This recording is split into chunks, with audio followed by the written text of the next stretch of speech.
All right, good morning, everyone. Thank you for staying until Friday for us. My co-chair, Descartes, was unable to make it here, so I will have the show all to myself. And let's start.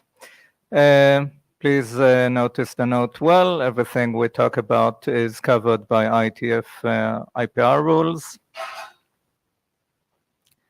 We have a minutes taker, we have a Jabber scribe, and we will soon have the blue sheets.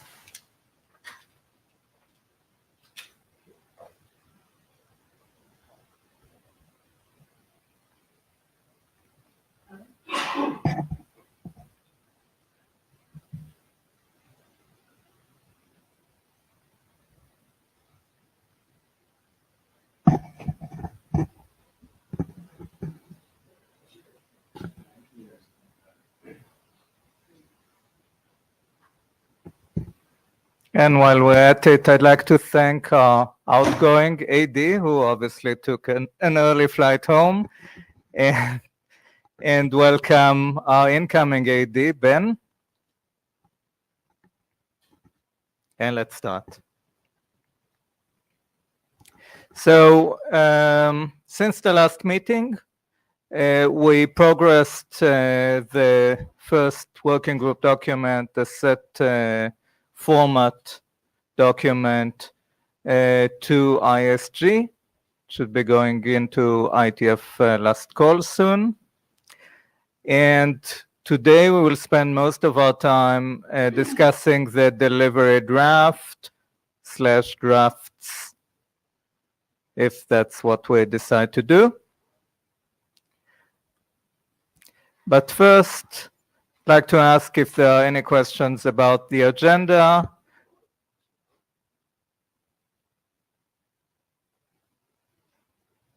So,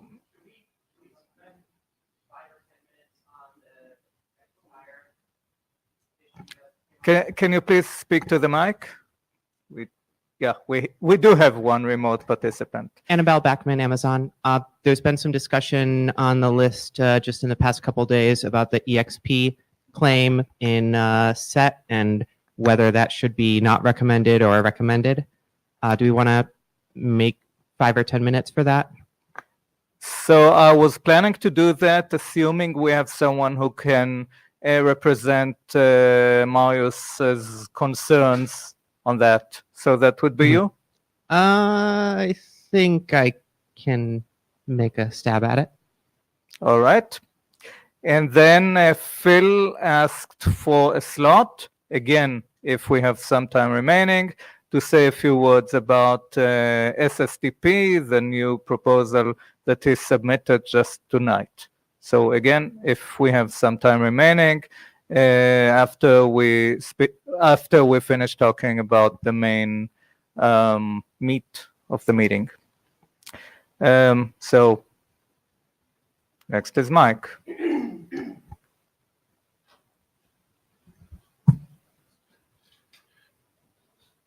Thank you. I'm Mike Jones from Microsoft and one of the editors of the Security Event Token draft.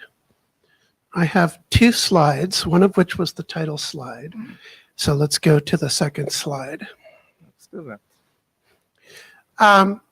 This is just recap of status. We have published 4 drafts since we last met our heroes in Singapore. There's been a lot of productive working group discussion that included some consensus calls that didn't result in actual IETF-style consensus, and then some follow-up discussions, both in person and on the list, that eventually did. So I'm happy with that outcome. I think we have a better result than we would have had we just proceeded in December. So thank you, Yaron.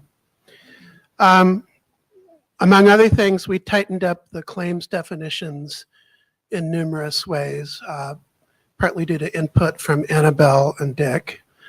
We added risk examples that Marius supplied us. And I'm happy that we're now in a state where we've sent it to the IESG and we'll have IETF last call. It is scheduled to be evaluated by the IESG on the May 10 telechat. So those of you who may not have been around this process as much before, expect to see a number of reviews from special groups in the IETF, such as the Security Directorate, the Operations Directorate, the Applications Group will send us reviews that are sort of IETF-wide that often contain a lot of really useful content, as well as a number of the area directors will submit reviews, and the editors in the working group will get to resolve those comments, probably continuing to improve the draft. That is all, unless people have discussions they want to have on that topic now. Otherwise, I will yield the remaining 12 minutes or whatever of my slot to more productive use. Thank you. Thank you.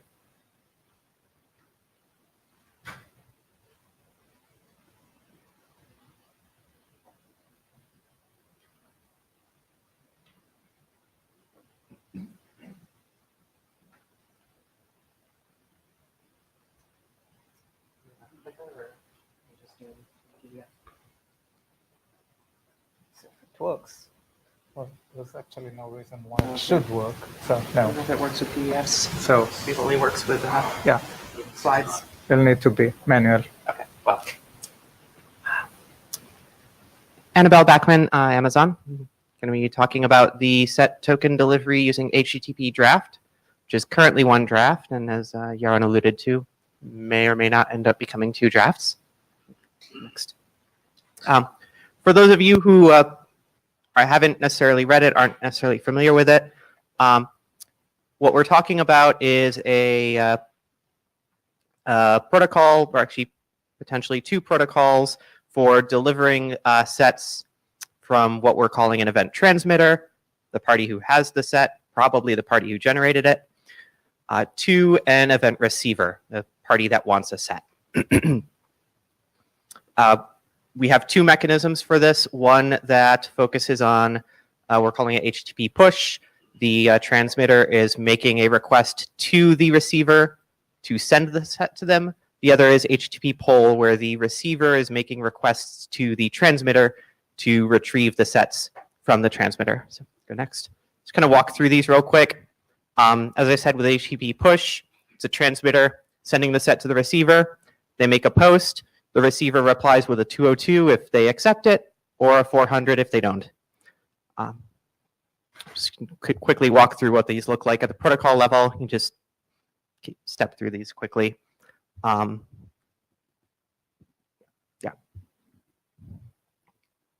It's nothing too surprising. The 400 on a 400, we have an error body with an error code and a description for the transmitter to consume. Next. The other side is HTTP poll. Receiver is making posts to the transmitter and retrieving 0 or more sets, depending on if there are any sets available for them. In the initial request, they're going to make a post. They're going to, they can optionally specify a number of sets they want back, a maximum number. They can also specify whether or not they want to do long polling via the return immediately parameter there. The transmitter replies with a 200 that may contain some number of sets, it may not. On subsequent calls, the receiver, in addition to requesting sets, they can also acknowledge receipt of sets they got in the previous request. So they can send this ACK parameter that contains a list of JTIs from sets that they accepted. Next.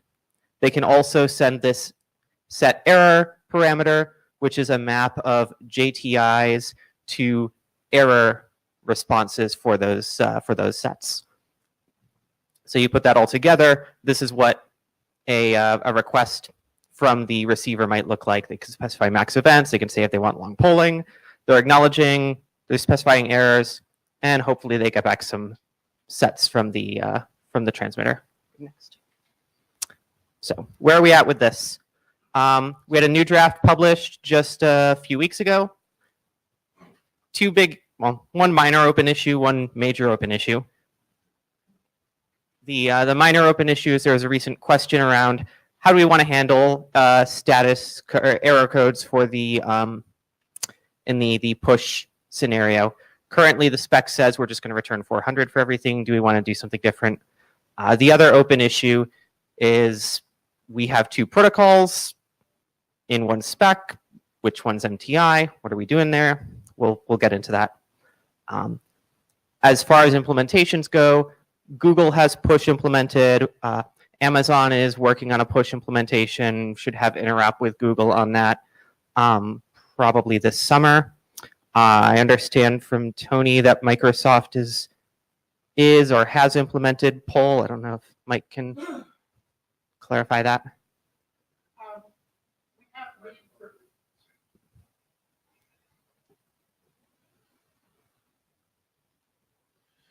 Mike Jones, Microsoft. Microsoft has needs for both pull and push. I can't speak to the state of our current implementations, but I know that we're implementing and using forms of both. So we need both. Mm-hmm.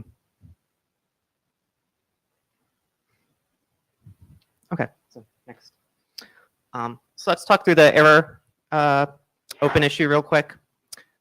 We saw this briefly in the protocol examples, but for both push and pull, we have this error object has an error code and a description.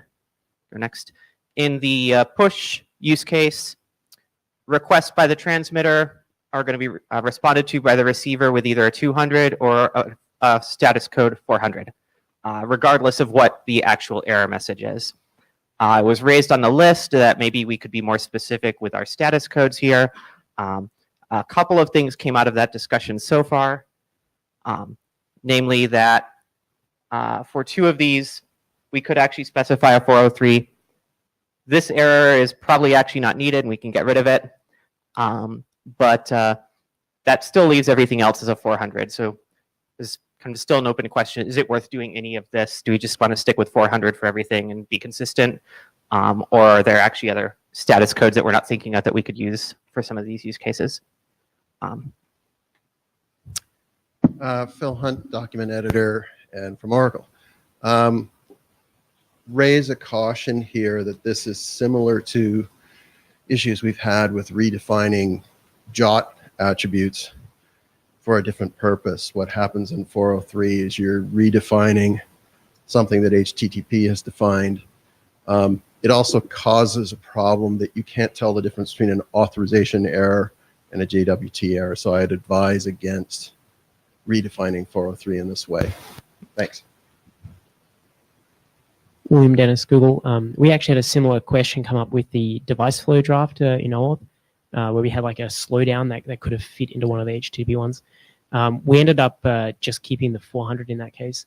And some of the reasons were that, this is a JSON reply anyway, so it's kind of like it's machine readable. So I think the thing about status codes in HTTP is that if it's an HTML response, it's really the status code that's kind of telling the browser like what actually happened, so the browser can display perhaps a meaningful message. Because the HTML, while kind of machine readable, is not really machine processable. In this, we don't have this problem here, so I think each of these error messages are very explicit anyway. The other thing was adding the separate I think it was like a 410 or something. It just meant like it just adds more branches to the client code, kind of more places people can get things wrong. So yeah, I would probably advocate just keeping it as the 400 too. Yeah, I think that's a pretty compelling argument. I also think there's something to be said for leaving the other status codes at the sort of HTTP level and not getting into the application level that's running on top of the HTTP protocol here. Could you explain why dup was stricken out? I'd have to go back to the email thread, but I think it looks like Phil has a better answer than I do. It was because when we talked about possibilities for a failed delivery, the transmitter needs to have the ability, if it thinks that the receiver may not have received it, to send it again. And it will keep trying within some reasonable period that it's able to do that until it gets an acknowledgement back. Right. So a duplicate is now a normal condition was the issue.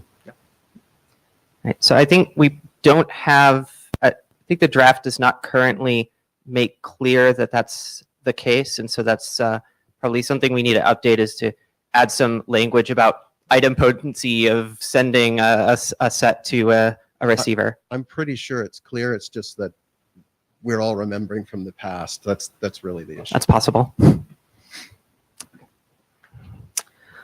Other question, push versus pull. Should one of these be MTI? Should the other be MTI? Should they both be MTI? Should neither of them be MTI? This is the big question of the day. We've gone back and forth over this issue in several meetings, and I don't think we've really made a lot of progress on it. There are arguments for both protocols. There's legitimate technical reasons people have given for preferring one versus the other.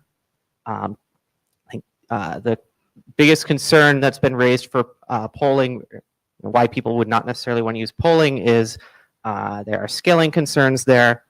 On the other hand, for push, the enterprise space has scenarios where they maybe don't want to open holes in firewalls. So opening up an endpoint that transmitters would push sets to doesn't necessarily work for them. It's a big technical reason. Point of clarification on the poll. There's no mandatory requirement to persist sets. It is obviously slower if your polling cycles are long, whereas in push you can get rid of it relatively immediately. So you might be talking about retaining the set, not persisting it for a period of minutes rather than milliseconds. So that is the trade-off. So there is, but it's not a permanent requirement. That's what I want to clarify. Yes, it's not. Yeah, the slide says persist. That's not meant to imply permanence of that, but it does mean that the transmitter has to hold on to the set, all of their sets, for potentially a longer period of time. Whereas with push, they generate it, potentially they push it immediately, they get a 202 back, and they're done with it. I'm wondering. Oh, sorry, Leif Johansson. I'm wondering whether you have to think about a little bit the MTI for the client and the server here, or the sender and the receiver, and it might be asymmetric. So you might sort of try push and then have text in the specification that says how you fall back to pull if that fails, right? Or what the expectation is on the sender and the receiver to make it sort of maximize your chances of interoperability. It's just a thought. William Dennis, Google. And I apologize for the auth analogies again, but that's kind of my background. When I analyzed the MTI, and I sent a couple of emails yesterday on this topic, the two good examples I found from auth where having MTI really, really helped was when there was kind of like a recommended way to do something and then like an inferior way for like some subset of kind of constrained clients. So in a number of places, we mandated the superior way, and then we made the inferior way kind of optional. That has been extremely useful for clients, because if the client is capable of the superior way, they can just implement. They don't have to worry about, working out what they need to do. That was extremely valuable. In this case, I feel like these two things are just completely diametrically different. So to me, this is just kind of two aspects of something. It's kind of like, again, the OAuth analogy. We have the code flow and we have the implicit flow, and I don't actually think either are like MTI. There's also like client credentials and various other kind of all this optionality in the spec, and people kind of have to, each had its own use case. And what I'm sort of seeing here is that there is very explicit use cases for each. I don't see how MTI actually would aid the development of clients. And, there was the option of like splitting the spec. Maybe we don't need to do that. Maybe it's just like other specs that we have that just document two options, and there's discovery or something that people use to work out which one it is. It seems like this is a really kind of big topic that people will choose and not sort of trivial, like using SHA or using like something else where it makes sense. That's just that's my opinion. And I think I'm speaking for the team there on that. I'd like to make two comments. One is one is working group chair and one is individual. As working group chair, I believe very strongly in the value of having a single MTI. I think in a few years' time, when there's less clarity actually about what we thought of as the appropriate use case for each one, people will need to open their documents and find out what to implement first, what to implement for smaller libraries, for smaller identity providers that want to interact with larger guys. So I think we need to give them one direction about that, even if that means that some people in this room might even start with the other method because that makes more sense for them today. But still, we need to have one preferred option. And then as an individual, I think, so I don't really believe the everyone thing. I think So they're saying in the job room that they can't hear you.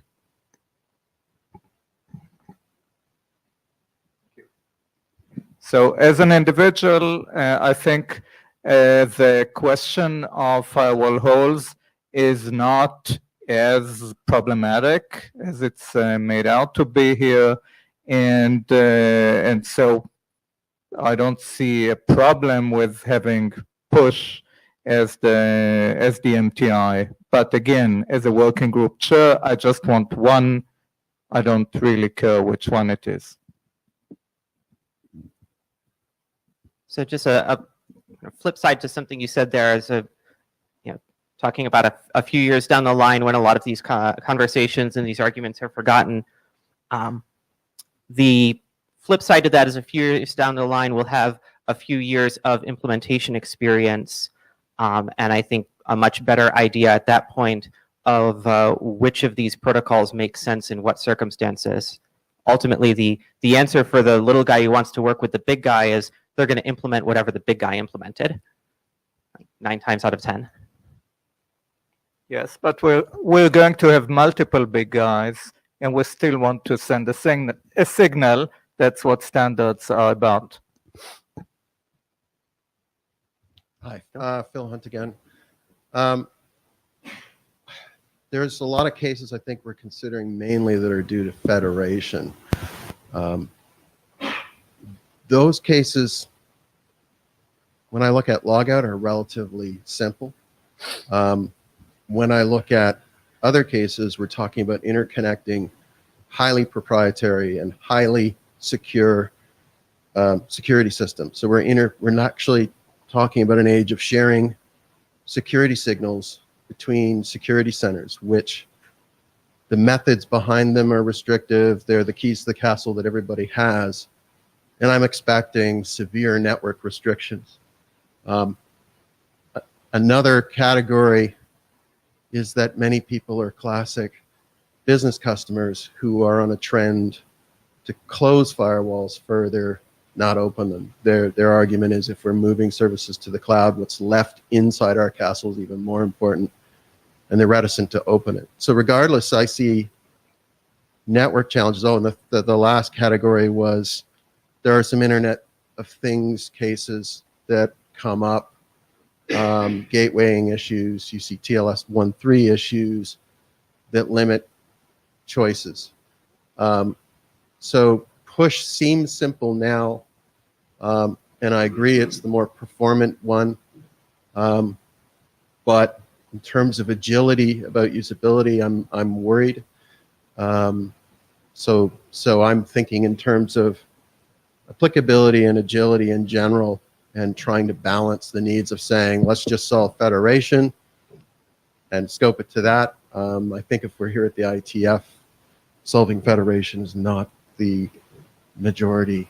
Well, it's current majority, but it's not the long-term use case. And I think we have broader use plans for it as well. Thanks.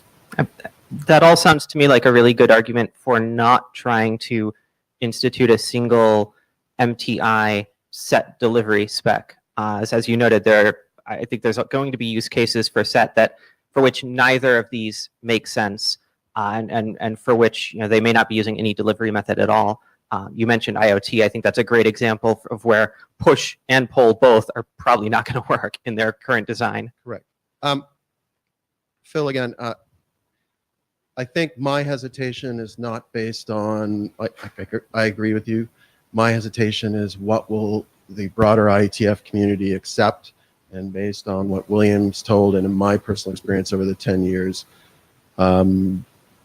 we can say we want something all we want, but my concern is if we want to get it done, taking a chance by having two optional things and having it thrown back delays us significantly. And if we can come to a single method, that would be the ideal case. That would be the fastest case that I see. It's still problematic because there may be a lot of changes required to adopt a single method. So we're kind of in a quandary. I don't know what to do about it, and this is where I have to go back to the chair and the AD's recommendations to say, you're wasting your time or not to pursue the multiple method approach. It's just my feeling, based on experiences, that people want libraries to be developed, and the libraries will generally work with each other when people try to use it. And I think Leif's comments are important about client option versus server options. You have to we have to get that clearly meshed together. Thanks. My feeling is you don't get what you don't ask for. If we collectively as a working group agree that one or the other is the right technical choice to move forward with, if we think that's the right answer, then we should let the IETF fight us on it. Yeah, I definitely agree with that comment. I think it's our job to put forward the best document we can. Kind of a point of order, I'd like to ask the chair, I don't quite understand how you can sort of say it's like there should be MTI with your chair hat on. To me, that's more of an individual comment. I've not heard of a chair kind of requiring an MTI in a spec. Can I comment on that? So I actually think that's it. It's just experience, right? ISG will bring this up, right? But it's also, Annabelle is absolutely true. Right? I mean, we don't. It doesn't mean you actually have to just buy that, right? So you can, if the working group has consensus, right? A well-documented consensus saying there is like good reason to have two, right? Yeah. OAuth has multiple methods, multiple flows in it for good reason, and that's standardized. Yeah, and in that example, there were very explicit use cases for each of those two, and I think that analogy applies here. So, in OAuth we had the JavaScript clients, and we had public clients, we had confidential clients. They're all very different. Right. Well, my observation here is that when I sort of saw that argument between the two groups, like we want pull, we want push, it just seemed like they were just completely separate ecosystems as well. Sort of a bunch of people doing something, say with risk implementation there, a bunch of people maybe doing something with Skim. And I think if you go back to why do we want MTI, it's kind of to improve interoperability and to simplify things. But it seems like there's no interoperability issue there. So I don't sort of see how forcing one method on a group of people that don't really want to do it, that are all kind of happy with their interop, helps. And yeah, I do think there is precedent for documenting two equally viable methods. So my suggestion would be let's take that forward, and if there's significant pushback, can address it then. And I think there's probably an action item there for those of us who are authors of the draft to add more context around what are the use cases here, what's motivating push, what's motivating pull. I think that's something that you do see in 6749 that isn't really present in this draft, and that might help clarify and give that context for why both of these methods make sense. Mike Jones, Microsoft. I think there's plenty of evidence in the room and on the list that both methods are going to be used for good reasons in different use cases. That being the case, I think we are procedurally better off to keep them in one draft and have discussions about whether one is MTI separately than that. But if I were trying to take 2 drafts to the IESG, and I would then expect comments like pick, choose one or the other. Whereas if we have one draft that clearly lays out, for these kinds of use cases, this method works. For these kinds of use cases, this other method works. And for this other set of use cases, either could work. Then we're not going to start having discussions about delete one or the other. Mike, you're stealing the thunder on my next 2 slides here. Well, please proceed, Annabelle. Just one more thing. So, first of all, I'd like to echo what Lev said about my previous comment coming from experience, and about the working group ultimate decision on whether we want to go with a single MTI or not. It's my advice to have a single MTI, and the working group can decide otherwise if it wants to. And then back to the discussion on which, whether and which. So I'm a bit worried about when I hear that there are going to be additional methods proposed for various use cases. So if we start with having 2 methods that are both sort of optional, sort of describing which use case for which, what do we do when the 3rd and 4th ones come along? And then when I hear that we have clearly defined use cases, oh well, that kind of conflicts with with the whole firewall hole notion. So if I have a firewall hole, that's a clear use case. Now, is it really? It's just a matter of getting hold of my IT guy at a good time or something. It's not really a well-defined use case. The slides back up. Yes, sorry.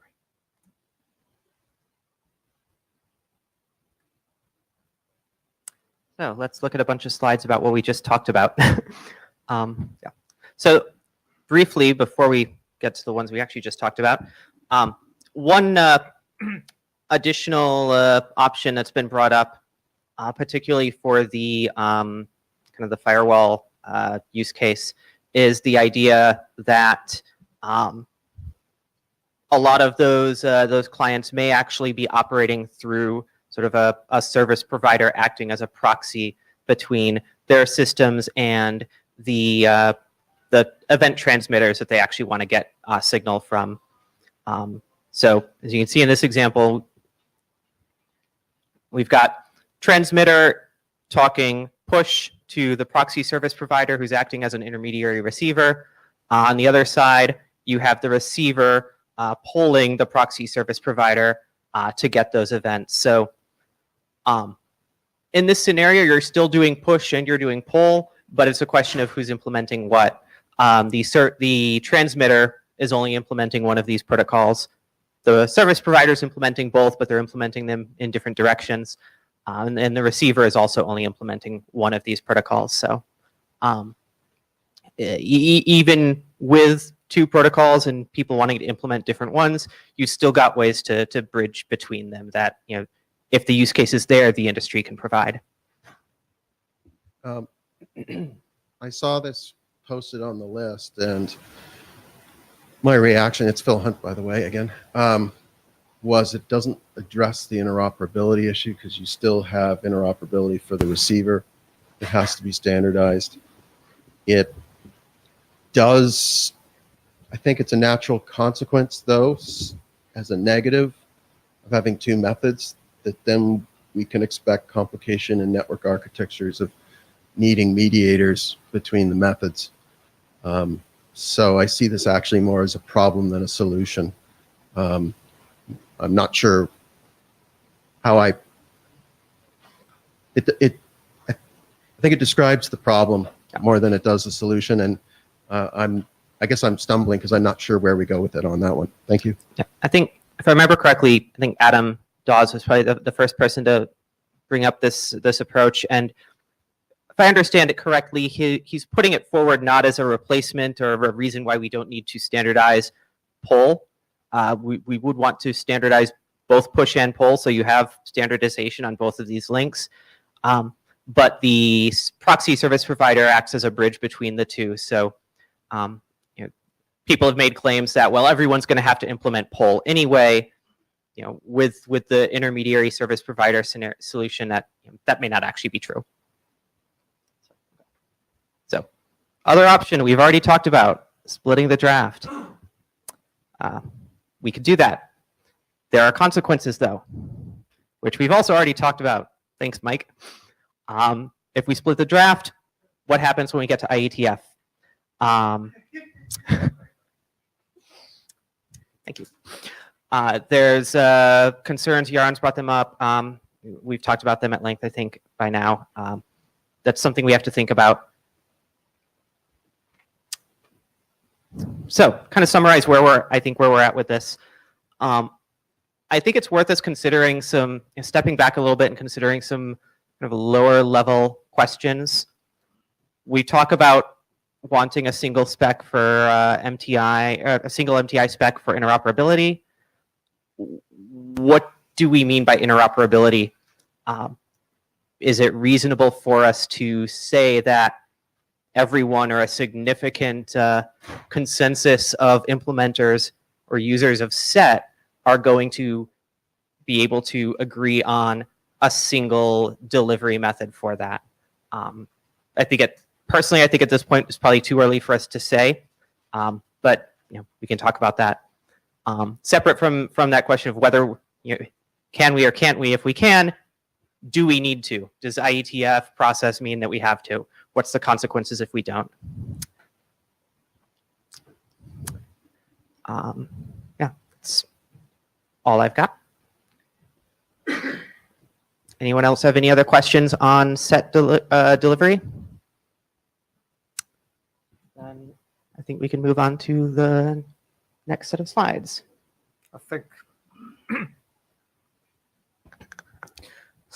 I actually think that we do need to get to closure on this. Otherwise, we will waste another IETF cycle. And maybe before we move forward, I will ask Cliff and maybe Ben to give their opinions on the issue at hand. So, Leif Johansson again. So, is the working group clear on what the question is at this point? I guess that was my comment on client asymmetry and stuff like that. I mean, if we have that analysis in hand, it may actually be easy to answer that question. But skipping over that issue, I would say that I hear the chair's recommendation, but I actually think the working group should recognize the fact that the major implementations are already said that it will do both, and write that as a recommendation in the draft that you should expect, and with explicit analysis on what the client should be, how the client should behave, right? How the sender should behave. Here's what you should expect, and here's what you need to implement in order to achieve interoperability, and it will be both. And I would advocate keeping it all in one draft, as Mike said. Yeah. William apologized for going back to it, but I think OAuth is actually a good model to look to here as far as the value and the need for different methods. Ben Kaduk speaking as AD.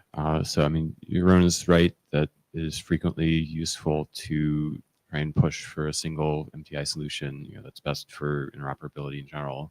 It's, of course, also true that if the working group has good consensus to do something else, that will go forward in the process. And generally, the IESG review stage is only going to object to that strongly if there are actual technical flaws with it. And they're supposed to reject the working group. They're supposed to respect, very different, respect the working group consensus. In this particular case, you could perhaps think about it as being that the set is a information model, and there are different applications that want to use the information model, which require different MTI protocols. And so if you frame it in that way, there's perhaps less of an objection. But I am not super up to speed with the actual use cases here, so I can't confirm for sure that that's what's going on. That's actually something that has also been brought up. I don't think anyone mentioned it here, but SET is going to be profiled by applications. Risk is profiling it, OIDC logout is profiling it, others will. And those profiles can and likely will mandate one or another delivery method as MTI for different use cases and for different contexts. So I think that speaks to your point that SET really is the it's the information model. It's a format. Here we're talking about how we're delivering that naturally gets into the use cases for that format, the applications are being used within.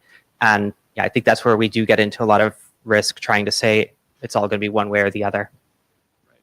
And I guess thinking this way might make one tempted to split into 3 documents, but I also share some worries that would not go terribly well in practice.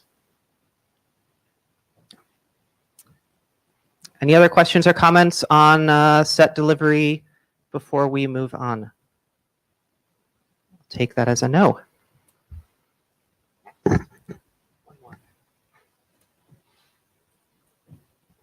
What?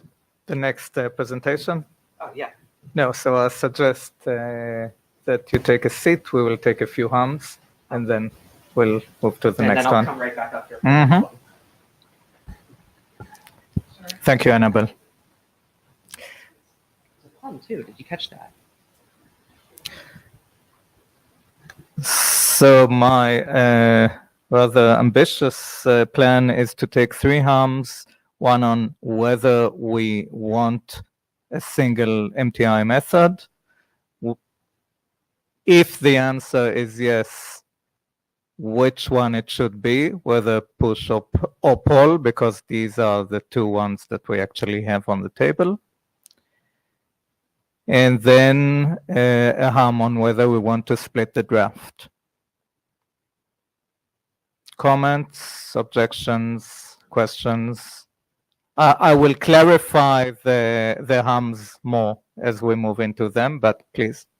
So, John Bradley, as it was pointed out by, I think, one of the speakers, the MTI doesn't necessarily need to be symmetric for both the client and the server.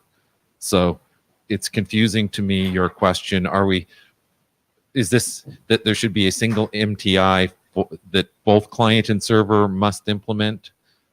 I think there's more options than what you enumerated. Would you like to enumerate the options? We could hum on them. You're smarter. Come on. I think I'm not sure I can do it sort of standing up, but I think you actually have to sit down and do a little bit of analysis and think about sort of the various scenarios in which push and pull can fail, because I think that's where people are going to go from push to pull and pull to push, right? Just a follow up. I mean, there's also, we always get into the tangle of what is mandatory to implement versus what is mandatory to deploy. And they wind up not being the same thing. Well, it is a confusion, at least in the minds of potential hummers. Okay, we're talking mandatory to implement. That's like IETF religion. Yeah, but mandatory to implement does not mean that people actually turn on the functionality, which means that you may not actually get the interoperability so desired. Correct. So, the difference between a open source project must include the functionality in a library they distribute versus it must be enabled for a particular implementation. Yes. They're not the same thing. Regarding client MTI versus server MTI, I don't think that's actually a relevant distinction here, because client and server are dictated by the protocol you're using, what role you're in, and what you're doing. Each of these protocols is unidirectional. So if we're talking HTTP push, the transmitter is acting as a client, making calls to the receiver who is hosting an endpoint. If we're talking about poll, it's flipped around. I don't think that's. You meant transmitter, receiver. Transmitter, receiver. It's that, I mean, that's sort of the fundament. That's the question, though. Like, you can't say one is MTI for transmitter, one is MTI for receiver, because they necessarily have to be functioning in the appropriate role within the protocol. A transmitter implementing push is only going to be able to send messages to a receiver who's implementing push in the receiver role. Same thing for poll.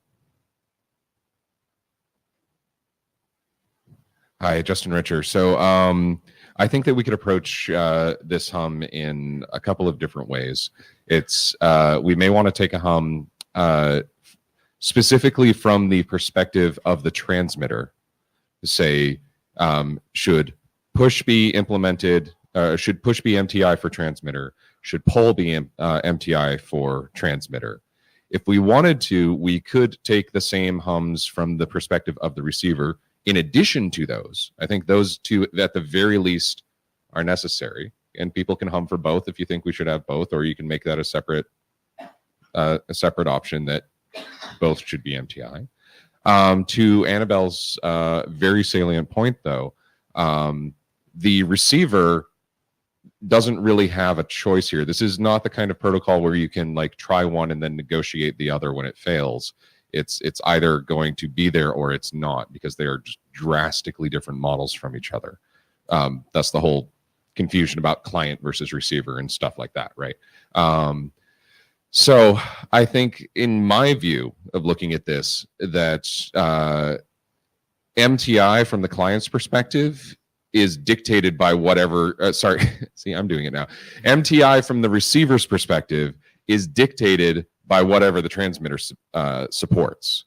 So I think that we should, at the very least, get a sense for what people think should be MTI for the transmitter to support.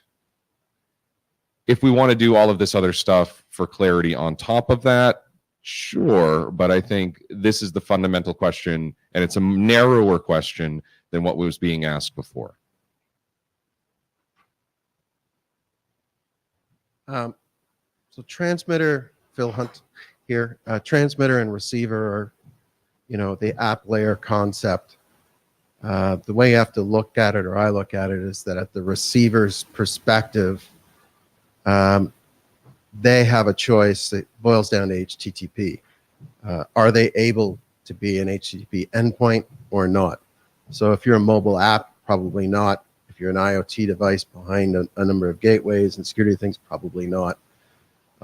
You have a hard choice. So it's not a question of MTI. You're either able to be an HTTP endpoint or not.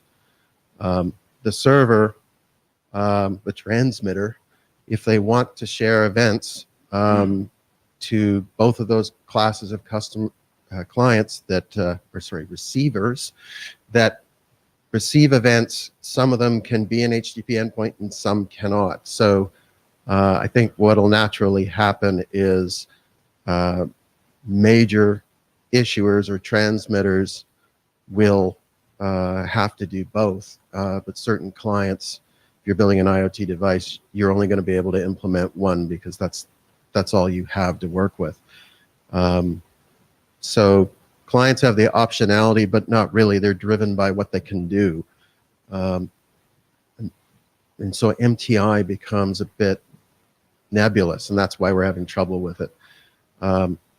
I also then, just to make people go tilt, I'm seeing a lot of use cases that are bidirectional anyways. And the whole problem repeats as you reverse transmitter-receiver roles.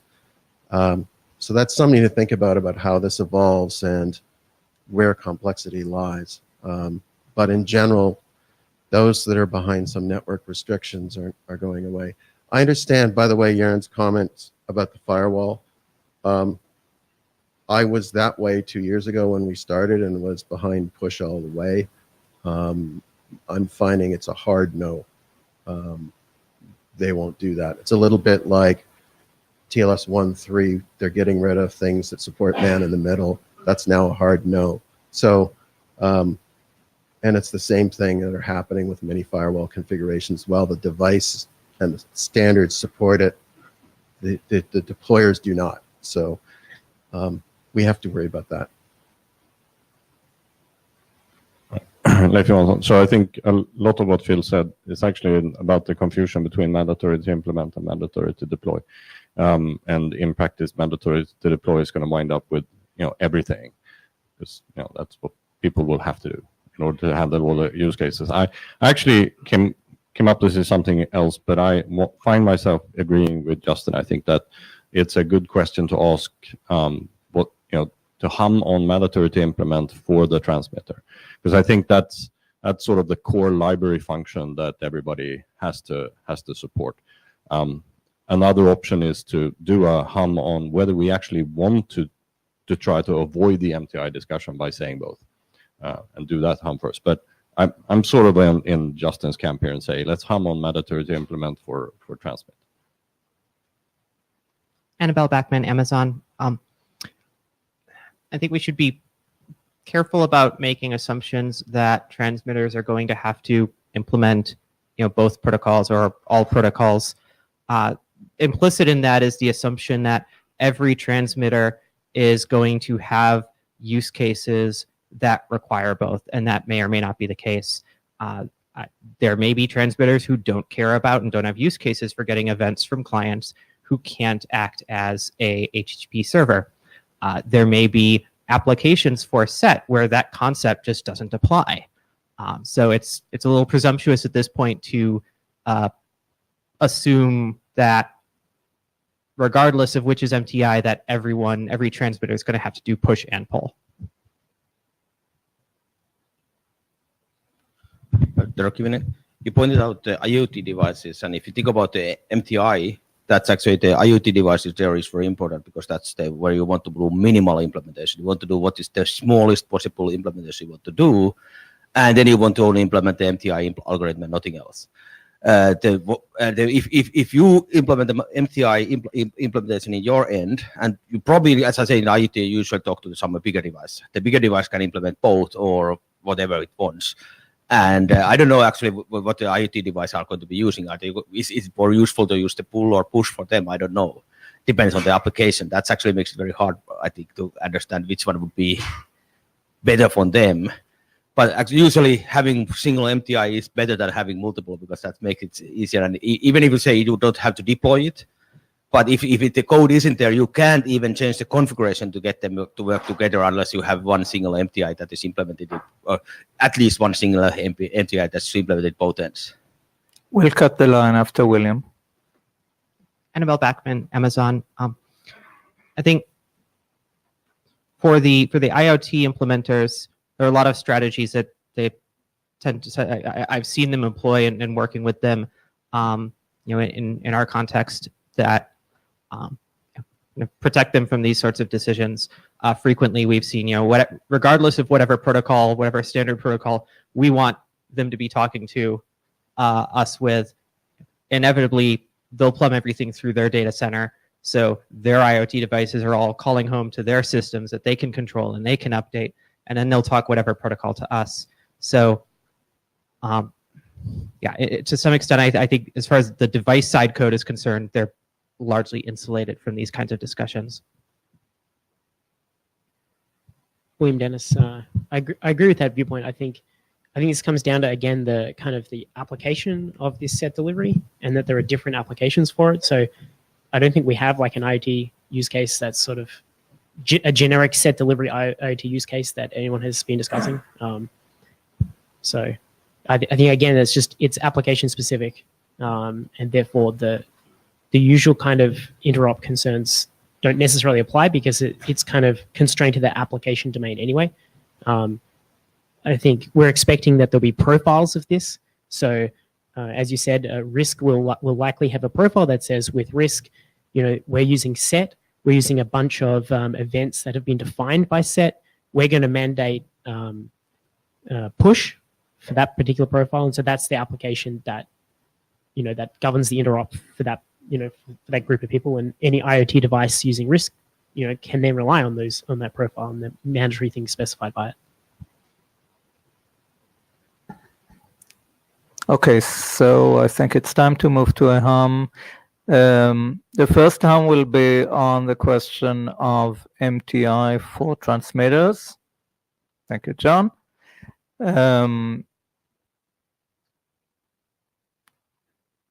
So if it's a yes, means yes, we think we need a single method to be MTI for transmitters. If it's a no, it means we don't think we need an MTI for transmitters, and we as a group believe that we can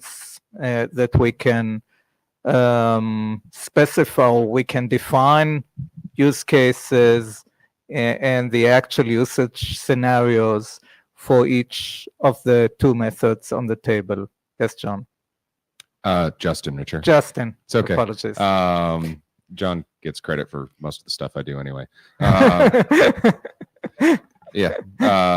So in any case, I would actually recommend and request that the hum be between multiple discrete options and not a yes and no hum, as opposed. So MTI for both, MTI for pull, MTI for push, or pull alone, push alone, and then maybe need more info or I don't care.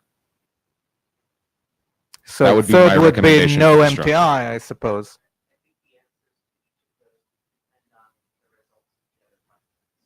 Okay, that's entirely off mic. Annabelle said that the results depend on the answers to those depend on the results of the other questions, and that may be true. Yeah, so I'm just that trying was to my help original clarify. proposal, and let's stick to that. Okay. So yes or no on MTI first. Okay. And Ben, I will need your help. So please hum if you believe that we need a single method to be MTI for transmitters. Okay. Please hum if you think that we do have a clear enough definition of use cases for each of the two methods.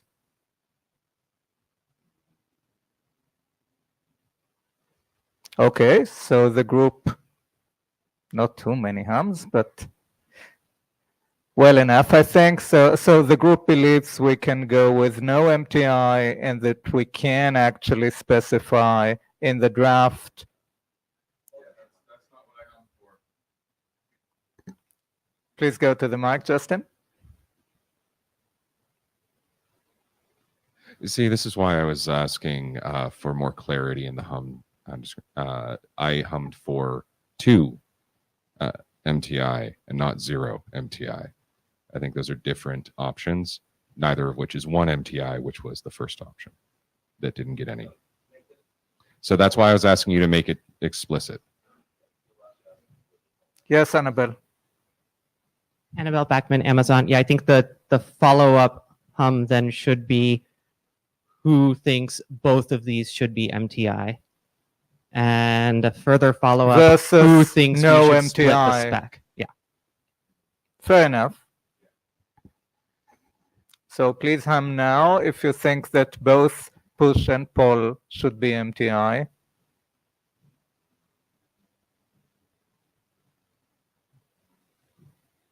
And please hum if you think that that we should not be specifying an MTI method, and basically both of these are good and maybe any others to come along. So please hum now.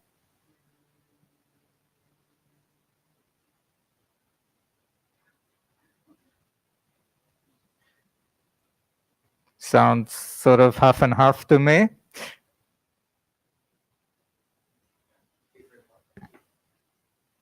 Ben Kate, I think you should ask the people who hummed for the last one if they could come to the mic and say a little bit about why they hummed.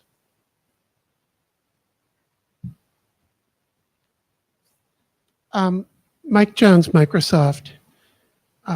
Annabelle made a point that set is profiled and that profiles are likely to specify particular transport methods as well. And that actually probably argues for no MTI, define the methods and leave it up to the profiles. Annabelle Backman, Amazon, agreed with Mike agreeing with me. Also, the reason I hummed against making both of these MTI, and the real reason is that because I think we should split the spec, which sort of makes them both MTI for each use case. So it's a little bit weird to say they're not both MTI. Basically, what I'm against is keeping, or what I'd prefer to see is separating them. So if you're doing HTTP push, you're doing HTTP push. Obviously, that becomes MTI for HTTP push. If you're doing HTTP poll, obviously HTTP poll is MTI for that. If you're doing set, that doesn't necessarily mean you're doing either one of them. Justin Richer, given Annabelle's comment just now, I would agree that if we do split the spec, then yeah, that does sort all of that out, fairly cleanly. That said, can you explain that to me? Splitting the spec is very procedural. Yeah, so if very you split the technical. spec, then you don't have one document that says you need to do both documents. You're compliant with the document by doing everything that's in the document, and you can ignore the other document that you're not implementing. It's not just procedural. So in any case, I hummed for both MTI, again, assuming that they stay in the same document, because from the perspective of the transmitter, I think it would be better for interop and better for kind of, the ecosystem for transmitters to support both, because every single comment that I have heard about constraints and being able to support something or not support something has always been on the receiver side. Oh, this receiver won't be able to do that, or this receiver won't be able to do an endpoint, blah, blah, blah, whatever. Transmitters for set, for the most part, aren't going to be as constrained. It's not universally true, I know. There was, for the most part, there are exceptions to every rule. And so that, with that in mind, it may be wise to split this into two things that are different, but keep the same syntax chucked over the wire in a different way. Annabelle Backman, Amazon. Justin made good points regarding the proceduralness or not of splitting the spec. To add on that, right now, we have a set draft that says nothing about delivery methods. So people can do set and not do set delivery over HTTP as it is. So we're already in a world where people can and will do set and not use either of these delivery methods. The best we can do at this point from an MTI standpoint is say, these are MTI for people doing set delivery over HTTP. Personally, I don't really see a lot of value and argument for that. I think following the OAuth model here is going to be the better direction for us to go. My concern about making both MTI is we run the risk of trying to tell developers that they have to implement something that makes no sense for their use case. And I think if your standard starts doing that, your standard starts getting ignored. And that's by far worse from an interop standpoint. William Dennis, the reason I'm against the both being MTI, I think theoretically, to me, it just seems like we have two different groups that can have their own applications and be quite happy in that world. And then practically, and this is something Annabelle mentioned earlier, there are some concerns around scalability, for example. So from a practical sense, the two teams from Google and Amazon that are working on interop are likely not going to be implementing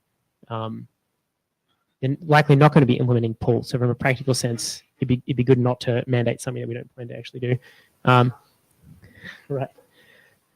So, at this point, I would advocate if there is a strong consensus for both being MTI, to me, that's actually indication that we do need two specs.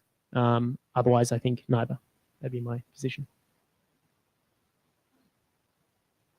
So, John Bradley, I think splitting the specs and sidestepping the issue is probably the best thing. As Phil pointed out, there are a lot of cases where we may have bidirectionality, and because of network topology, a device acting as a receiver may only be able to do poll, but because of the same network constraints, it can only do push when it's acting as a transmitter. And trying to put MTIs in is it's going to be wrong from a deployment scenario in probably the majority of cases.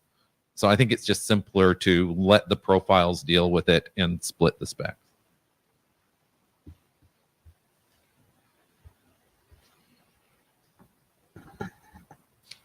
So before we hum on that, let me ask if we have editors for both specs, if we move forward with this.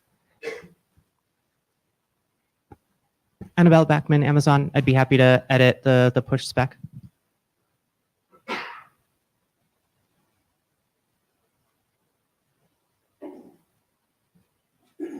William Dennis, I'm sure someone from my team is happy to be an editor on the push spec. If they're not, then I would be happy to volunteer.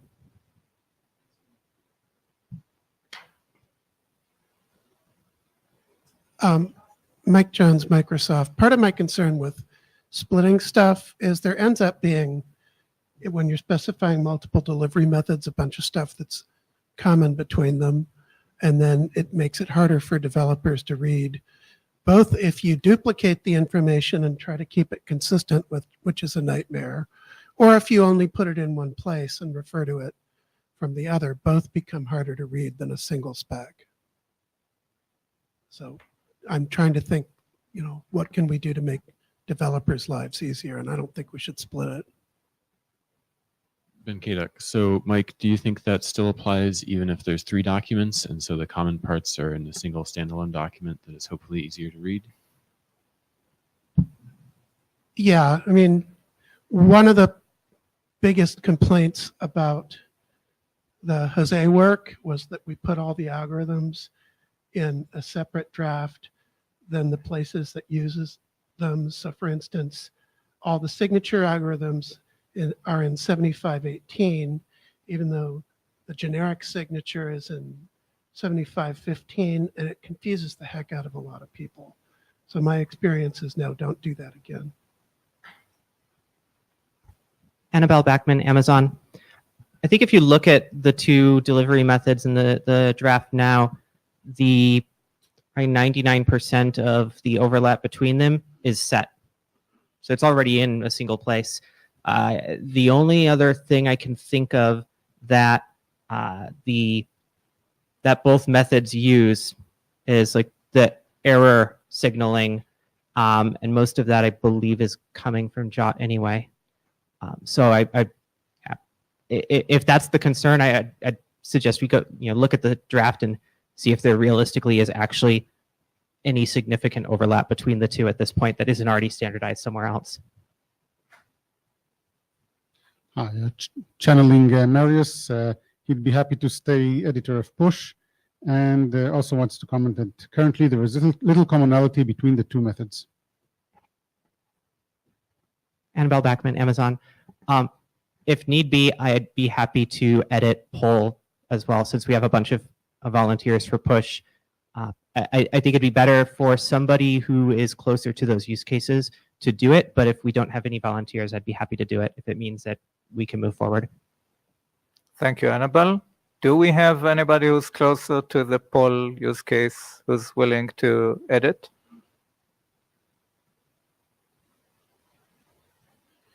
Mike Jones, Microsoft. We're going to build both. We have business cases for both. So I'm willing to work on one as long as I'm also working on the other, because my goal would be to keep them as consistent as possible. Thank you. Okay, with that in mind, I would propose a hum on whether to split the draft into 2. Please hum yes if you think that we should split the delivery draft into 2 documents, one for push and one for poll. Please hum.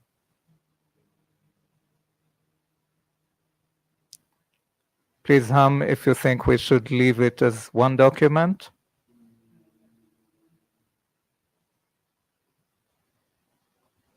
So kind of rough, but I think the room is in favor of splitting the documents.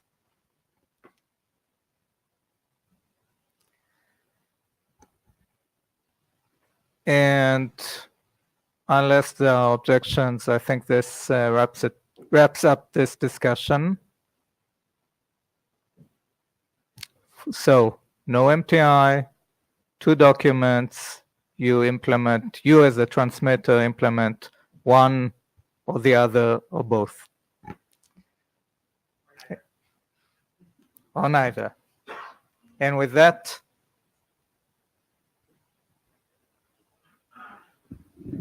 thank you, everybody, for working through that. It's nice to actually move forward on that topic.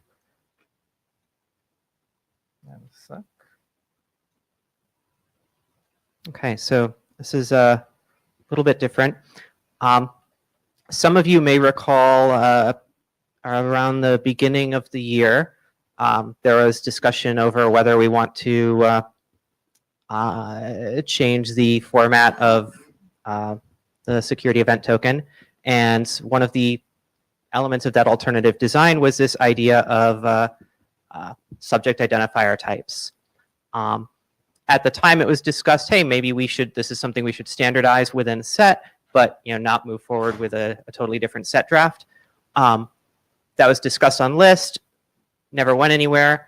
Thought I would bring it back up here, show what we're doing with this in the risk working group, and kind of toss it out there to see if people want to pick it up, lift it out of risk and into SEC events. So from the risk standpoint, risk, by the way, for anyone who's not familiar, is risk and incident sharing and collaboration or cooperation. I can never remember which one it is. But the idea here is authorities for identifiers or for an identity can communicate security events about that identity to providers or to services that are relying upon that identity. So we sort of have 2 big use cases for this that we have to think about. The first is the explicit reliance scenario, where you have a party that's actually acting as a relying party to some kind of identity provider, using some protocol where you're getting, you're actually walking through some kind of workflow to establish that relationship. So kind of canonical examples would be the OpenID Connect relying party and the OpenID provider, or kind of in the SAML world, the service provider, depending on the enterprise directory. The other scenario we have are the implicit reliance relationships.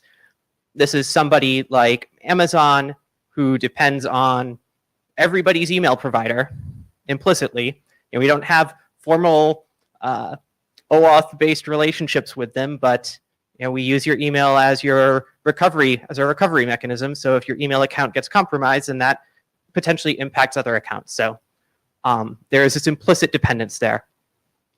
Actually, go back to that one. Sorry. The challenge this presents for risk is, in all of these scenarios, we are identifying the subject in very different ways. In the explicit use case, you have typically some kind of shared identifier between the relying party and the IDP. In OIDC, it's an issuer and subject. In SAML, it's who the hell knows, whatever it's specified in the metadata. On the implicit side, it's probably something like email address and phone number. Theoretically, it could be other identifiers. The point is that there's a lot of different use cases here. So how do we, within risk, make sure we have a consistent way of saying what kind of identifier we're talking about, how we're identifying these subjects? So the solution we have for that is something we termed subject identifier type. And it's basically just a simple way to define a set of claims that we are using to identify a subject. We've defined 4 types within risk: email, phone number, issuer, and subject. And then the fourth one, ID token claims, which I'll show in the example, help explain what that one is. So you can step through. So some quick examples. In risk, what we have within our event definitions, if you recall in SET, every event has a capability of having a event body with additional metadata within that. Within risk, we're using this subject claim within that body to represent the subject of the risk event.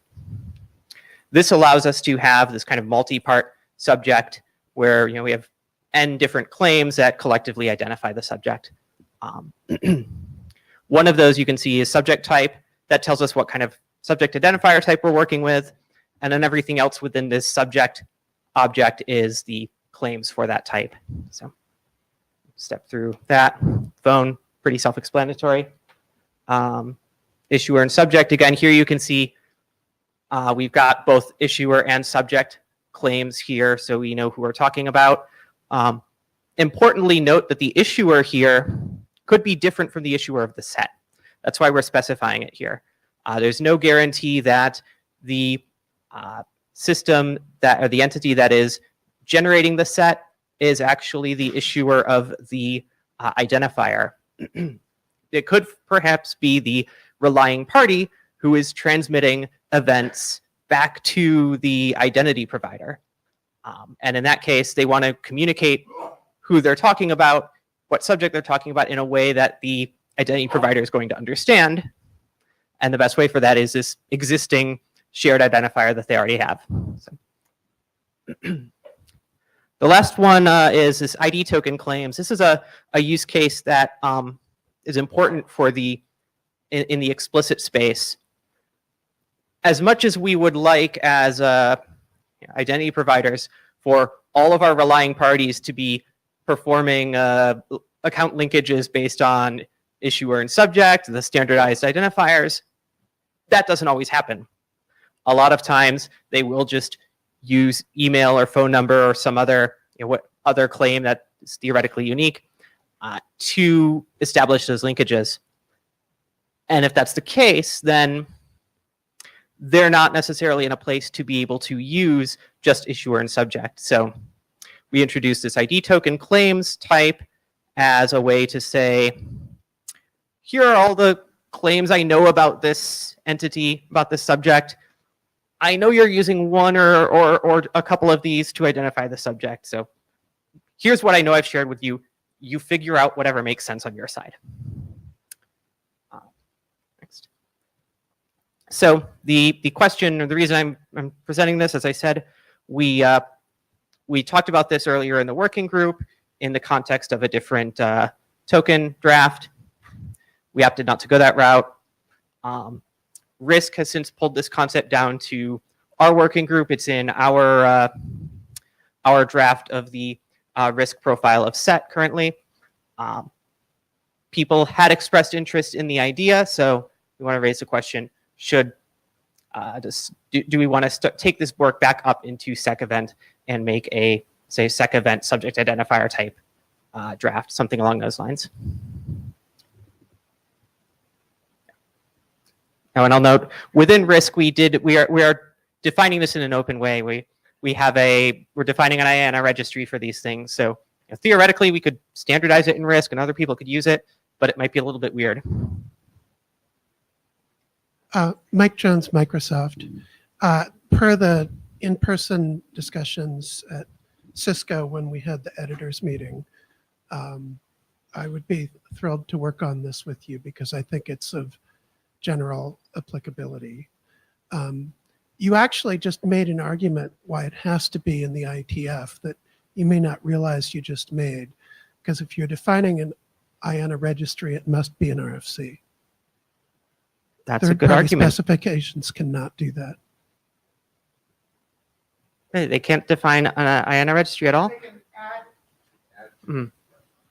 But you can specify. Third-party specifications can register values. They cannot establish registries. But you can define processes for managing the registry that don't involve the IETF. Right. But, well, can you? I mean, you have. Yeah, I know you can do the latter because I read the RFCs that say you can. All right. You think about the designated expert thing? Yeah, that, and But then that's the still gonna process be- for editing They're gonna and be a- altering the registry. Aren't they going to be appointed by the ISG anyway? Designated experts tend to get approved by the ISG. There are other, there are multiple registry rules that you can put on the registry, some of which are more flexible than others. I believe there is even a first come, first served, which of course doesn't require anything. Designated expert is most flexible, or specification required, which also comes with an expert. I believe that generally when you use specification required, they want an expert with it as well.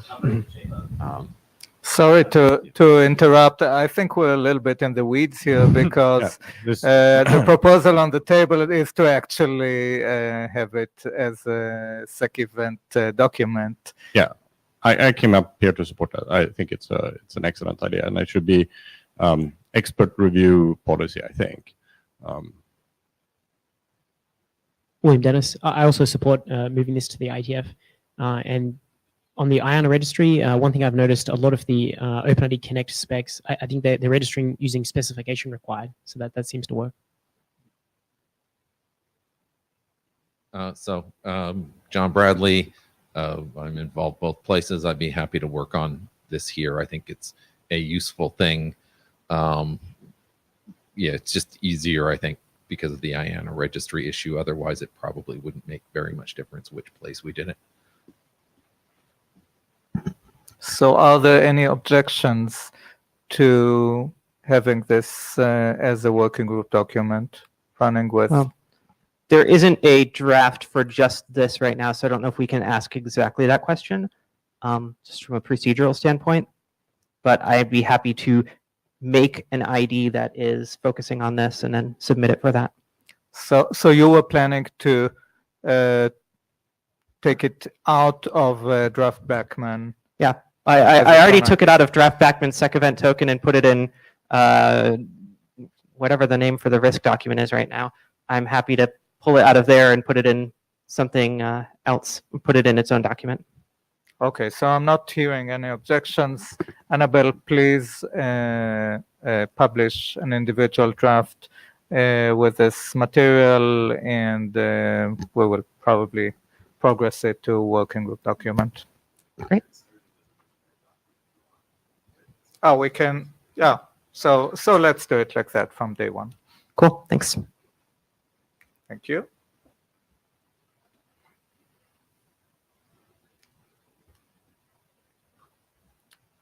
Okay, I had two things that, and the remaining 35 minutes, we probably don't need all of that. Annabelle, would you like to speak about the expiration claim? Annabelle Backman, Amazon. So for context, the expiration claim, the JOT expiration claim, in the set draft today, the guidance on that is not recommended. And the rationale behind that is the statements being made by the security event or token about the security event don't really expire. Reality doesn't expire, which is generally hopefully true. And so putting an expiration on that doesn't necessarily make sense. The counter argument to that is expiration plays an important role in indicating to the recipient of a JOT how long they need to worry about caching JTIs for collisions and honoring the JOT in general. And the further argument is that the expiration is not a statement about the data within the JOT. It's a statement about the JOT itself. So by putting an expiration in a security event token, what you're saying is this token expires. This token should no longer be interpreted or accepted after this point. That has no inherent statement about whether or not what it says is still true. But I think Marius made a somewhat different claim about caching of identities. Yeah, that was his original motivation here. Yeah, that's the first claim okay. I brought up. That yeah, if you're trying to validate whether or not you've seen a JOT before, you're probably doing that by tracking JTIs that you've seen. You don't want to hang on to JTIs forever. So what's your TTL for that cache, basically? Mike Jones, Microsoft. I replied to Marius about this on list at the beginning of our time, but he's proposing a layering violation. The set should be valid and the same no matter which transport is used. He is proposing adding a claim or using a claim in the set in a transport-specific way.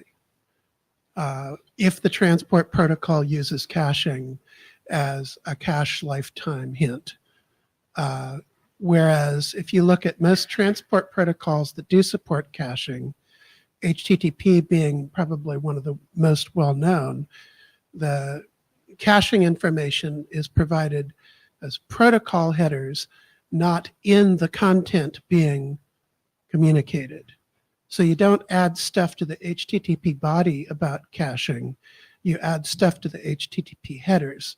That's specified by the transport. Similarly, we should not be injecting transport-specific information into the set because that's a layering violation. So the spec already has it right. Phil Hunt, I was just going to say the same thing. Annabelle Backman, Amazon. I think we're misapplying the word caching here. I think I know it was used in the email thread. I don't think we're actually talking about caching here. We're talking about the record of which JTIs you've seen, and therefore which sets you can throw out, or which JOTs in general you can throw out, or which JOTs you shouldn't necessarily trust. You don't want to have to maintain JTIs forever. You don't want this endlessly growing database of JTIs that you've seen. You want to be able to expire those records. Otherwise, it doesn't scale. The question then becomes, what's your expiration time on those records? How long do you have to hang on to a JTI for before you can safely get rid of it? With expiration baked into the token, that gives you an out. Because after that expiration time, you're going to ignore that JOT whether or not you've seen the JTI before, because it's expired.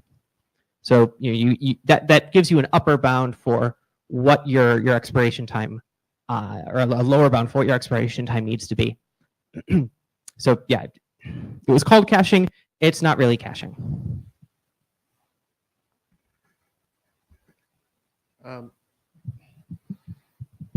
Phil Hunt. Is it working? The concern I have here is that sets are statements about state changes that occurred in the issuer. We're not making commands, we're not making security assertions, and we're trying to treat them as commands and assertions, which brings up the issue of how long do I keep it for, how long is it good for? The reason there is no expiry is we're saying something occurred in the past. So the past doesn't expire, it's a statement of record. That was the key reason we started SET, was to differentiate from access tokens in this regard in a very strong way. So but that said, people are free to use it however they want, but I don't see if Annabelle's saying that where the interop issue, it's up to the receiver based on how they're using it to decide how to mitigate the problem. At the level the spec is written, I can't see how we would solve this in an interop way for a specific use like this. So caching JTIs doesn't make sense because the premise always has been you get a trigger, you throw it away, you're done. But do we care at all about replay protection? I don't think so. But it's not the same kind of idempotence you would expect because it depends on what the receiver decides to do that. And in the introductory text, we made it clear that the receiver decides their own actions, and therefore the consequences of their actions determine whether a replay attack is possible or not. That's how I read it. Because we're not issuing a command, we're not issuing an assertion like a logon assertion. This is a different animal. So there shouldn't be a replay attack because we're not asking somebody to do something. We're not changing a state explicitly. The receiver is the one that decides what to do and what action to take. Therefore, the actions they take could trigger a replay attack, but that's of their own making. Do we foresee reasonable receivers doing stuff with sets that we need to help them with replay protection? We've already provided the Mike Jones, Microsoft. We've already provided the JTI value such that if they want to detect replay, they can do so. So we've done that. That being said, and again, I said this on list, but since we're discussing this in the room, I'll say it again, because sets are factual statements about something that occurred. We would be architecturally in a very strange place if we were to encourage deployers to make up an arbitrary expiration time about something which remains true forever. We should not be like encouraging sort of random values to be generated. Now, particular use cases and transport protocols probably can and will have time values that are used in particular ways, but it may not be expiration. It might be based on the issued time, which again is a true thing that doesn't change.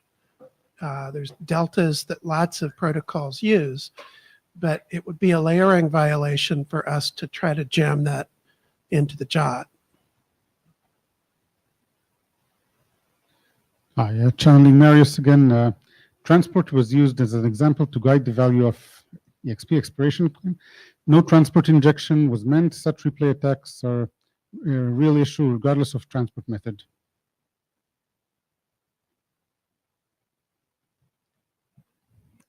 Annabelle Beckman, Amazon. I think it's dangerous for us to make any claims that replay attacks aren't going to be relevant. Yes, theoretically, a receiver could keep a record of every JTI they've ever seen. That won't scale.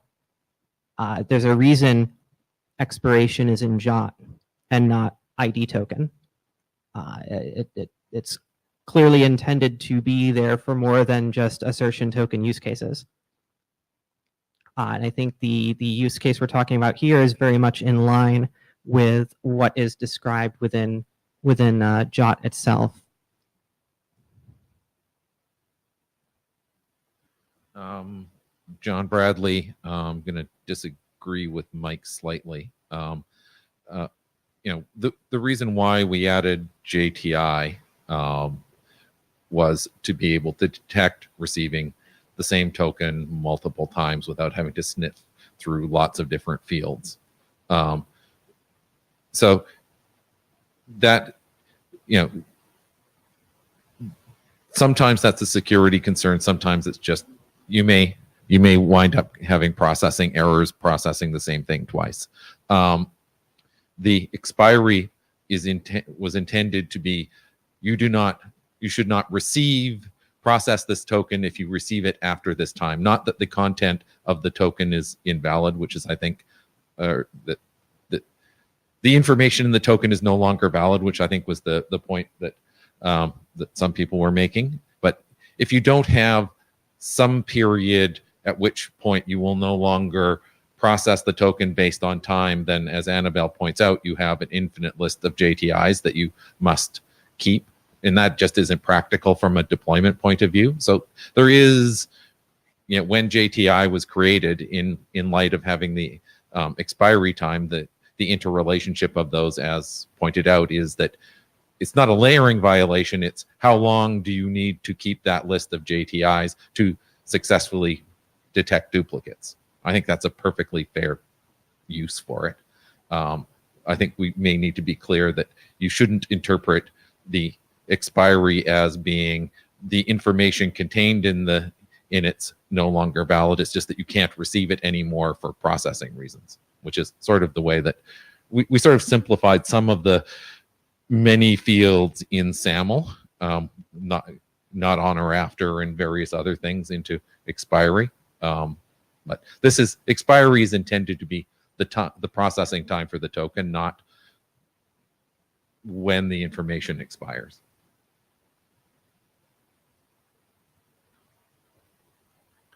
Mike Jones again. I said this on list, but it's fine for profiles to say that they're going to use the expiration claim in a particular way, including the way that John or Marius are describing. But the reason I'm reacting so strongly is Marius was proposing making it mandatory. And there's plenty of use cases where that's the wrong thing to do. I'm not against using the field. I'm against jamming it down people's throats. We already got it right. Profiles can already use the field if they want to. Annabelle Backman, Amazon. I think my concern with that is currently the draft says it's not recommended. I would honestly say let's just strike the content in the draft that refers to EXP and let the text that's in JOT stand as guidance for that.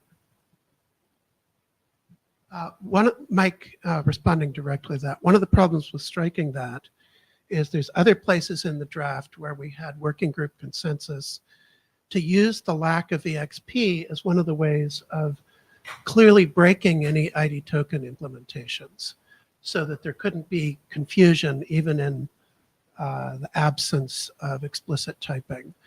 And so if we're going to keep our ID token differentiation rule, we have to allow this to be optional. Annabelle Backman again responding. There's also other mechanisms for differentiating those. In some cases, providers probably have to use something like EXP omission to protect against the ID token mimicking scenarios. I think other scenarios they won't need to. I think we can have that guidance without saying that EXP is not recommended, full stop for sets. I think it's primarily that not recommended language that I'm objecting to, and I can't speak for Marius on that, whether he'd be fine with just removing that. And I would be fine going as far as just saying it's optional, but making it must, that's just wrong. I'm on board with that. Ben Kaduk. So I guess I have a question that is somewhat hypothetical, but perhaps interesting to consider. So if we consider the case where EXP is present and it's used to, for the replay protection purposes, and I as a receiver know for some reason that I have not processed this event before, perhaps due to issuance time, and I haven't been processing for a while. If I trust the expiration claim, then I should not process that event, but I know I have not processed it, and perhaps I want to. What options do I have? Yeah, I think that's a good reason why we shouldn't use it that way at all.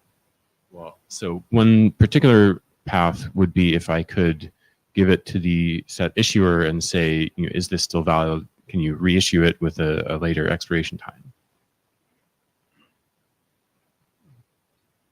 Cutting it for Marius. So recommending against EXP is the issue, and yes, differentiating against ID tokens is an open issue. I did not ask for EXP to be a must. We'll cut the line after Annabelle. Mike, the reason I said he was asking that it be a must is in the email thread, Marius asked, should we require its use? That's a must. Yeah, and it could be should. So the other potential alternative is to have an explicit expiry of the JTI, which could be a new claim, which would then be more explicit about solving the confusion about what expiry actually means. So that should also be considered as an option, and would let us say something like, if you're sending a JTI, you should say how long you need to maintain that JTI for before it's I'm not going to send it again. So there are potentially other solutions that could be looked at.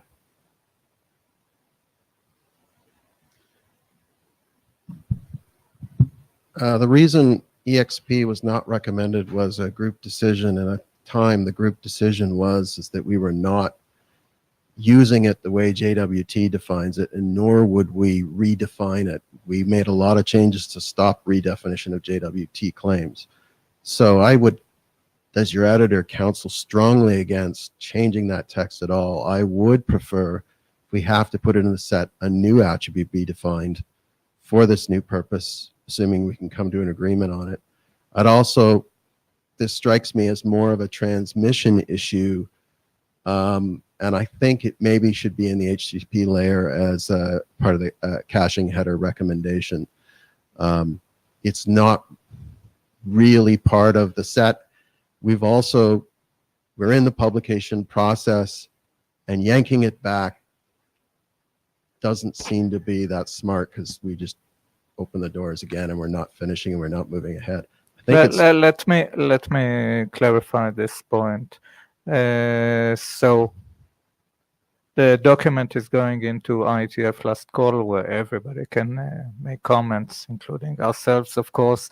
We would have liked, or we would like, the document to be closed as far as the working group before that, but we are free to make smaller changes without interrupting the flow, without interrupting the workflow. If we make larger changes, and it's our decision, we might need to start the process anew. I think for a small change around a single claim, we can just do it in our stride. It's not ideal, I agree. Yeah. So yeah, I want to caution about that. I feel that the replay and the caching things are going to be different from push than from pull, and that's why I would prefer it in an HTTP header, because you may have a different recommendation. You expect push to happen, delivery instantaneously, so if you don't process it in the next few minutes, you should probably ignore it, whereas pull, if you're only picking it up every once an hour, then it's a different expectation. So it seems to you have more flexibility if it's an HTTP. Thanks. If I understand it correctly, a lot of it's about the policy on the receiver side being able to say, based on a JTI, how long they want to remember those in order to not duplicate process things, in order to policy or replay prevention or whatever. And using expiry is a pretty well-defined pattern for that in other contexts, like single sign-on. But I don't think it necessarily is necessary here or applicable here, where there's already sufficient information, I think, in what's provided to accomplish the same goals based on the policy of the receiver. And that is the JTI is there, and the IAT, the issued value, is required in the token now. So a receiver could set up its own policy based on whatever its needs or profile is, to say that I will only accept tokens or accept sets, that have been issued within the last hour, 2 hours, whatever is appropriate for the delivery mechanism, and then expire them not expire them, remember the JTIs for that period of time.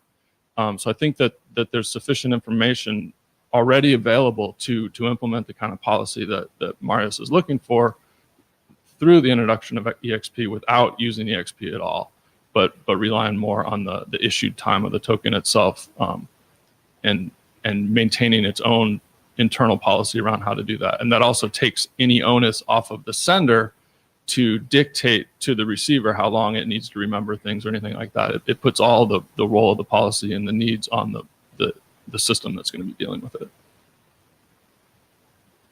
Annabelle Backman, Amazon. Just to clarify again, since apparently there's still ambiguity around that, no one is advocating use of the EXP claim in caching systems whatsoever. Nowhere. Nobody has suggested that if the word caching has been used, it was a misuse of that word. We're not talking about caching.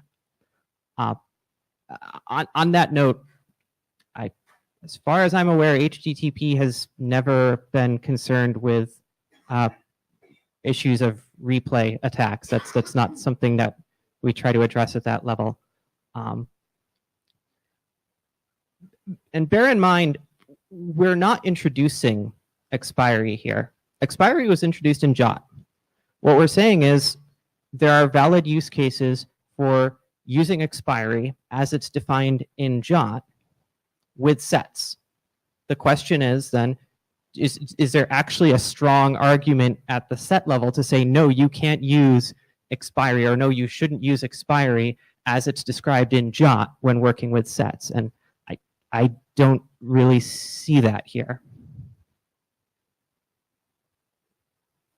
Channeling Marius again, two separate comments.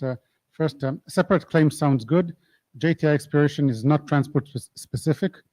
A claim that defines JTI expiration belongs next to the JTI, not in a different layer. And the second thing, much newer, transmitters have... Sorry, we're done here.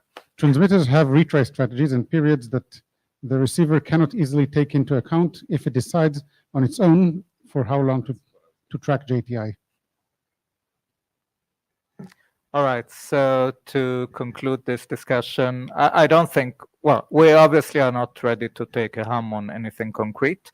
I think it's clear that the sense of the room is that there is an issue, and we'll take it back to the list and make a decision, and the decision may involve a small change to the document while it's going through ISG processing.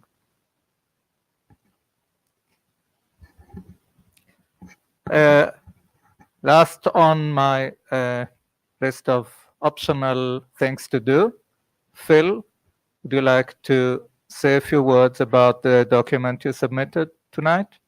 Okay, Phil here. I was thinking about this problem that we spent a lot of time today on talking about with regards to MTI.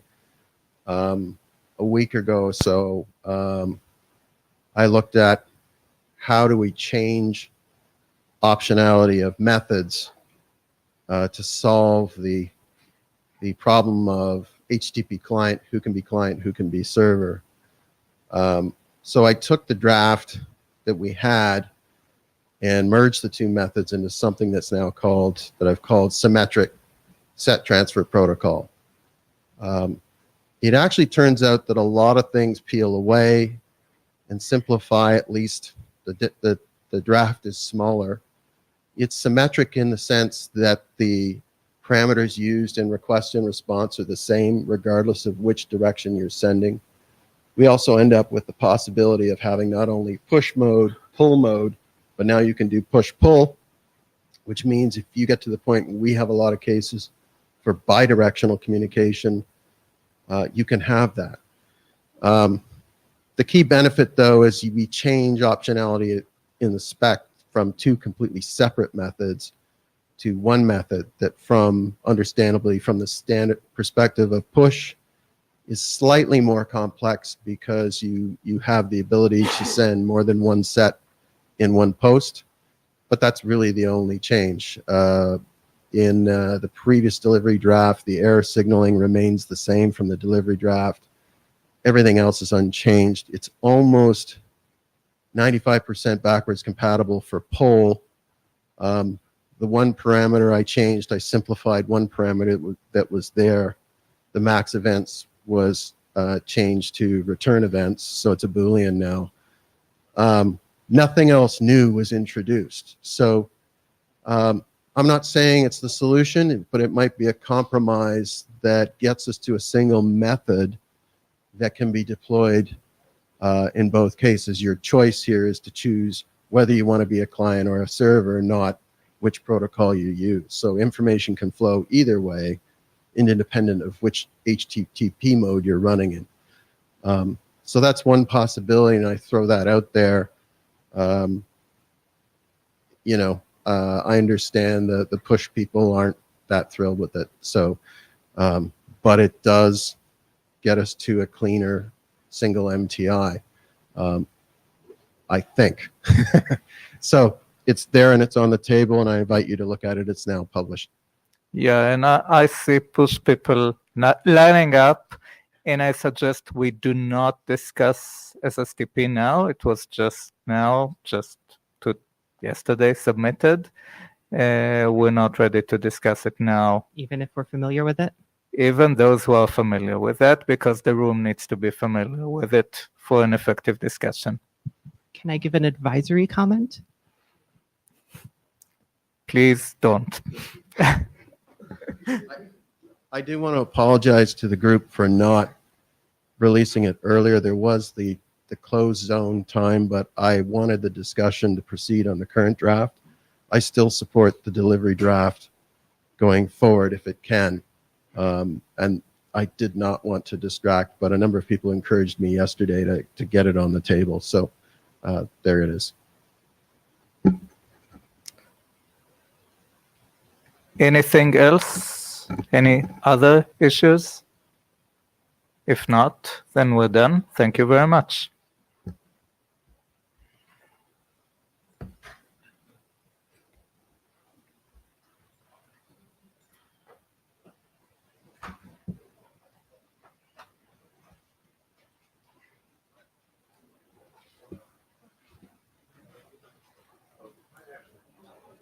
Oh, yes.